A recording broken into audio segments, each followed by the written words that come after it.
الكسبان قاعد خايف والخسران بيستقبل استقبال الفاتحين وكأنه هو اللي خد كاس العالم. بجد لازم يا مصر تقولي لنا بتعمليها ازاي، وربنا ما ماشيه من غير لما تقولي لي بتعمليها ازاي. ايه الاستقبال اللي في المطار الجامد جدا ده؟ وانا عارفه ومتاكده ان هو لو كان في مطار القاهره كان هيبقى اضعاف اضعاف وجيوش من الناس. نحمد ربنا ان هم نزلوا في العالمين، علشان الناس في مطار القاهره كانوا شالوهم بالطياره بالمطار بالدنيا.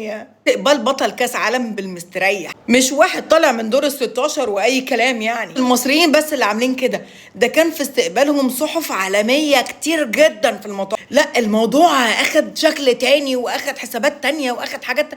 يا مصر بتعمليها ازاي بقى؟ وما اسمعش واحد يجي يقول لي انت ما بتفهميش في الكوره واحنا مش عارفه ايه والحكم كان مش عارف ايه وكل الحاجات كانت فرد عند ولا بلاش. اي حد في القناه دي ما بيشجعش مصر ويشجع الارجنتين وميسي، ننوس عين الفيفا وننوس عين انفانتينو، يطلع بره ويعمل لي بلوك. لا عايزاك تشوفني ولا عايزه اشوفك ولا عايزه اشوف كومنتك المقرف. سيدي قناتي وانا حره فيها ومتحيزه فيها لبلدي والمنتخب بلدي، مش انا اللي ما بفهمش حاجه، ده انت اللي ما بتفهمش حاجه. صراحه استقبال المنتخب النهارده بجد بجد هون عليا كتير قوي من خساره الماتش. وبجد بجد عرفت ان احنا ربنا خرجنا باحسن سيناريو في كاس العالم، خرجنا خروج الابطال رافعين الراس وقدام الدنيا كلها، والعالم كله بيحتفل بينا مش بنحتفل لوحدنا. مصر مش هتقول لنا بتعمليها ازاي بقى؟ رجاله وشرفتونا، وده اخر الكلام.